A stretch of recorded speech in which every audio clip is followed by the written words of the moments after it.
to start with one of the top teams in our region. It's the Bishop Luers Knights as they challenge Concordia this evening. Luers getting the scoring started in this one. Danny Kelly sinking the first bucket of the game thanks to some nice passing from Luers. And Bishop Luers starting off strong. Now on the very next play, it's Concordia's turn. This time Noah Trent flips it back to Christian Lang. He gets the three to go, and the Cadets on the board, a 1-point lead. Now later on in the quarter we go. Carmani Davis for the Knights. He's going to lob this one up to Draylon Truesdale. Draylon able to put the ball home, and the Knights now lead at 13-8. So fast forward to the final play of this first quarter. Concordia executing that Princeton offense to perfection here. Trent finds Rashawn Johnson off the backdoor cut. Johnson lays it in.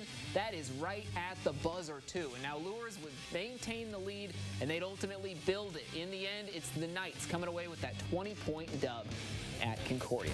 All right, and moving to By-Hay Arena now. Northside hosting the Wayne Generals tonight. We start this one off in the second quarter. Wayne up 9.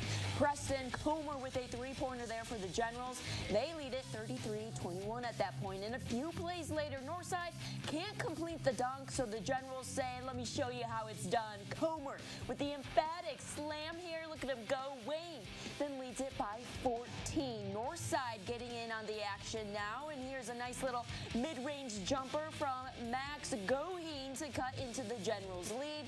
However, Wayne would lead by 18 at halftime, and that lead would only grow after that.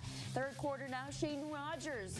Smith drives to the rack and flips it in for 2, and in the end, the Generals, they're going to run away with this one.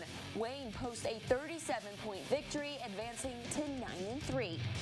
Now let's get you on over to Homestead as the Spartans play host to the Southside Archers. We're going to start this one in the first as Zachariah Belcher gets the Archers on the board here with the jumper. Archers down by 2 when Belcher scores inside and gives Southside the lead here. But that's when it's Homestead on the attack, as it's going to be none other than Josh Rogers going to drain home the 3 here. Look at him go, pretty slick. Spartans up by 4, and Belcher was dominant in this one tonight as he drives in, throws it down with 2 hands. Homestead leads by 2. Then on defense, Belcher gets up and gonna swat Rogers at the rim. Archers trying to build the momentum here. Then guess who? It's Belcher again. He hangs on the rim after the slam. The rally wouldn't be enough though, as Homestead, they're gonna get the win here tonight at home, 50-37 your final. We now go over to Northrop High School, where the Bruins face off against the Snyder Panthers, and the Panthers showing up big on offense in this one.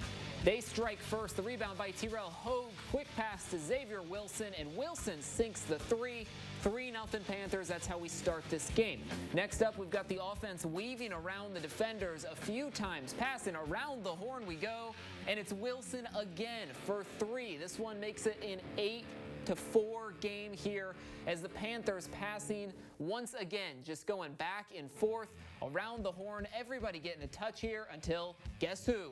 Xavier Wilson again for 3. That long ball makes it 11-4 Panthers. They show up big on offense, lockdown on defense, final 55-33 in that one, as they would then go on to win by more. Now rounding out our Fort Wayne boys matchups, the Carroll Chargers hosting Bishop Dwenger tonight, and it's Carroll coming out on top, more than doubling the Saints here as the Chargers end their losing skid, and they pick up win number 4 on the season, 54-26.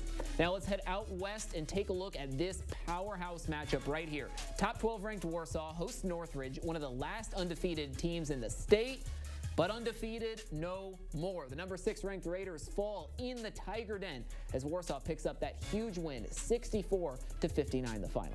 All right, and let's take a look at some scores around the NECC. First up, Angola boys stung Prairie Heights by a score of 58-41. Next, Cherubusco edged out Fremont by 1, 37-36. And taking a trip now to let's look at the score here. We have Lakeland taking on West Noble. It is a road game, and they pick up the road victory by a final score of 42-34. How about it? Okay, switching it up now, and for the girls' side of things, we're back to By-Hay Arena, here, Northside hosting Wayne. Tightly contested contest here. The senior, Kamani Grayson, maneuvers down court, and Cash, she connects with the bucket. Fast forward the Legends trying to respond, and Avery Leisure, perfect, she buries it. And Grayson showing up again, big here tonight for the Generals. Buckets, she's been a big help here tonight for her team. This time in the corner, and Grayson rips the rope, and in the end, the Wayne Generals run away with this one by 10 by a score of 56-46.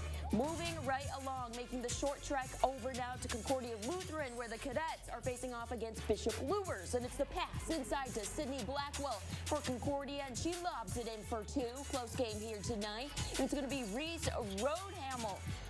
Goes up and slices in between two defenders, pretty slick, and she nets it. Coming out of halftime, Concordia making a statement here early with the slick three-pointer. And then for the Knights, her name, Kyora Bell, barges and count the bucket and the foul. She makes the trip to the charity stripe. And in the end, it's going to be Luers. They come out on top by 2. 45-43, your final. We now go back out to Northrop High School, where the Lady Bruins face off against the Snyder Panthers. The Bruins showing up big on offense, striking back and forth we go until it's Briley Day, getting the pass, sinking the two. That makes this one 2-0, starting off the scoring here. Now on the next possession, weaving around the defense, trying to get the ball down low. The ball is tipped up and in a few times, rebound by Anderson, the bucket made by Miley Waring, and the Bruins are now getting something going in this one. Then take a look at this shot as that one falls through, and the Bruins show up big with the final, a 10-point victory, 52-42, your final there. Let's head out west now. To the Birdcage we go, where we've got two of the best teams in Class 3A going head-to-head. Columbia City and Belmont, both with 14 wins on the season heading into this one. And it's the Eagles starting off the scoring at home. It's Olivia Kidd getting down low and sinking the layup. 2-0 Eagles we start. But from there, Belmont gets off to the hot start of their own. Emily Blakey finds the lane to the hoop, sinks the bucket over the defender. The Braves take the lead here in the first quarter. Now on the other end, Columbia City made their money with the drives to the bucket as well. That's Anissa Tonkel fighting through the tough defense to lay it up and in. And Columbia City is keeping it close early. But in a defensive battle, it's Belmont finding scoring room when it matters most. This time it's Ashley Blakey. She used the screen to get open. That three is good, and Belmont takes the 7-point lead into half. They go on to pick up the huge victory, 53-41 over Columbia City. All right, and back on over to Homestead now as Lady Spartans take on Southside. Starting in this one in the second half, Homestead up big on the Archers as Maya Epps scores inside to tack on another score. Then it's Epps who gets it to Bobby Helsum for 3 at the top of the key. Spartans go up 40. Yes, 40. Then it's Whitney Ankenbrook who gets her turn beyond the arc. She drains it, and Homestead extends it to 52. But they're not done there as Helsum going to drain another 3 and sends that lead to 55. Now, later on in the quarter, it's the freshman Delaney Knoll who finishes inside. Lady Spartans absolutely roll in this one tonight, 87-22 your final. And looking at scores now around the ACAC for the girls tonight, Bluffton clawed to a huge 75-45 win over Jay County. Moving right along, Southern Wells down to South Adams by a score of 58-33 your final. Heading back up into the Fort Wayne region now, we've got Carroll girls hosting Bishop Dwenger, and in the end, it's Carroll with the big victory, 80-53 over the Saints. Good day for the Chargers on both sides of the ball. All right, yeah, and finally in the NECC action for the girls, Angola Hornets took down Prairie Heights by a score of 53-32. And in the Battle of the Birds, it was Fremont who flew to a nice 56-31 win.